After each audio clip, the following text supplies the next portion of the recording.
Bienvenidos a las noticias económicas. El mercado de trabajo en Estados Unidos ha arrojado un dato inesperadamente positivo a pesar de los despidos anunciados recientemente en el sector de las empresas tecnológicas. La principal economía del mundo informó de la creación de 517.000 nuevos puestos de trabajo en enero, rompiendo así una tendencia de 5 meses consecutivos de caída. La tasa de desempleo bajó al 3,4%. El dato se conoce apenas días después de que la Reserva Federal anunciara nuevas restricciones en su política monetaria. El crecimiento de empleo supera las expectativas en el primer mes del año. Ana Nieto, en Nueva York. Muy buenas tardes. ¿Cuáles son los detalles de la situación del empleo? Pues 517.000 empleos netos creados, un 3,4%, la tasa de desempleo 4,5% en el caso de los latinos y 100% de sorpresa. Nadie se esperaba que se creara tanto empleo, no más de 187.000 nuevos puestos de trabajo, y la realidad ha sido muy distinta cuando se vienen de meses de lenta desaceleración y sobre todo de una batería de despidos en la industria tecnológica que están llegando incluso poco a poco a otros sectores. Pero la realidad es que incluso sectores que son sensibles a la subida de tasas de interés, como es el de la construcción, han añadido empleo, 25.000 nuevos empleos en la construcción. Los datos del Departamento de Trabajo también indican que todavía no se ha llegado al empleo que había antes de la pandemia en el sector de hoteles y restaurantes. Faltan 500.000 de empleos ahí, igual que faltan otro 500.000 en el empleo público. Eso significa que todavía hay mucho margen para que siga creciendo el empleo.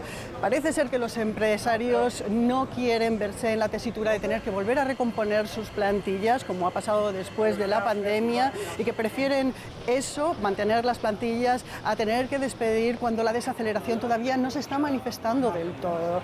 Además, es mucho más fácil contratar cuando los salarios no están creciendo tan rápido ya. El interanual del año, el porcentaje interanual del año es del 4,4% en enero, era del 4,8% en diciembre y ha llegado a ser del 5%. Ana, hace unos días Jerome Powell explicaba que el mercado laboral debe enfriarse para reducir la inflación y anticipó más subidas de tasas. ¿Cómo cuadra todo esto? Cuadra mal, tiene que ser un gran dolor de cabeza para la autoridad monetaria ver cómo la creación de empleo continúa y, de hecho, como dices, el presidente de la Reserva Federal dijo que se necesitaba un largo periodo de creación de empleo por debajo de la tendencia y unas condiciones laborales un poquito más bajas. Sin embargo, si estamos viendo los datos, en el año pasado, en el año 2022, se crearon una media de 401.000 puestos de trabajo cada mes. A esto se le unen los 517.000 de este año. Y la inflación llegó a su pico en junio, es decir, que con la creación de empleo todavía ha bajado la inflación.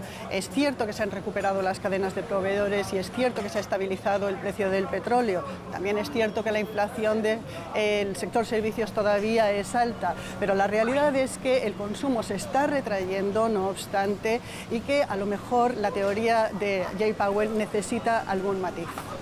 Muchísimas gracias por todos estos detalles, Ana. La guerra en Ucrania ha hecho que los precios de la energía suban en todo el mundo y mientras los consumidores están alarmados porque esto ha disparado la inflación, las grandes energéticas han obtenido ganancias récord. Veamos. Los beneficios de las multinacionales petroleras se disparan. La crisis energética del año pasado supuso una lluvia de miles de millones. La guerra en Ucrania disparó los precios de las energías fósiles. La estadounidense Exxon obtuvo unos beneficios récord de casi 56.000 millones de dólares. La británica Shell alcanzó unas ganancias inesperadas gracias a los altos precios del gas y el petróleo. Y la compañía estadounidense Chevron registró en 2022 los mayores beneficios de su historia, 35.500 millones de dólares, más del doble que el año anterior. Los exorbitantes beneficios se nutren también del ahorro en inversiones, que han venido reduciendo en los últimos años. En 2021, la tasa de inversión de las multinacionales alcanzó su nivel más bajo en años, apenas un 6% de sus beneficios, según un estudio. Además, la mayor parte de las escasas inversiones se destinan a energías fósiles. Tan solo una pequeña fracción va al desarrollo de las renovables. Pese a todo, el sector defiende su política. Tenemos que mejorar. Claro que necesitamos hacer grandes inversiones en energías renovables. No es suficiente. En lo que respecta a Europa, solo puedo repetir que sigue siendo muy difícil. Muchos de nuestros proyectos están parados por falta de una regulación de trabajo clara y confiable. Para evitar que las petroleras sigan lucrándose desmesuradamente con la penuria energética que afecta a muchos ciudadanos, varios países introdujeron impuestos a los beneficios excesivos. Pero para que ese dinero contribuya a proteger el clima, hay que invertirlo con rapidez en energías renovables. A partir del domingo, la Unión Europea dejará de importar diésel y otros refinados producidos por Rusia en el marco de las sanciones aprobadas contra Moscú. La medida genera incertidumbre en el mercado energético europeo, ya que hasta 2022 el diésel ruso representaba el 44% del total de la oferta. Crece el temor a que la escasez de diésel presione al alza los precios, afectando a sectores clave como el transporte y la agricultura. Un tema que puede tener impacto en la matriz energética de Europa, y sobre esto queremos hablar con nuestro colega en la Bolsa de Frankfurt, Ezequiel Daray. Muy buenas tardes, Ezequiel. Teniendo en cuenta que a partir del domingo decimos ya no se puede importar diésel de Rusia, ¿cuántos barriles deberá conseguir Europa para reemplazarlo y qué países podrían proveerlo? Bueno, Rosa, como bien lo decías, el 44% son 600.000 barriles diarios. Hay que tener en cuenta que, por un lado, el año pasado la Unión Europea importó 200 millones de barriles extra a los que normalmente necesita, pero también que utilizaron parte de esos barriles o de ese diésel para reemplazar al gas, con lo cual las reservas de diésel están en puntos mínimos y esto hace crecer la incertidumbre. Respecto a qué países podrían proveerlo, bueno, estamos hablando de Medio Oriente, estamos hablando de Asia, China, India y los Estados Unidos. Todas opciones que encarecen tanto la logística como la producción, los seguros, con lo cual habrá seguramente una presión al alza en los precios. Ezequiel, parece que el embargo al crudo no ha afectado tanto a Rusia, pero ¿podría este embargo a los refinados quizá poner en jaque seriamente sus ingresos? Mira, por un lado sí le va a dificultar la posibilidad de conseguir clientes porque el crudo es muy fácil de relocalizar y enviar a China o a India. No así el refinado, porque China e India son los principales refinadores que hay en el mundo y no necesitan del diésel ruso, por así decirlo.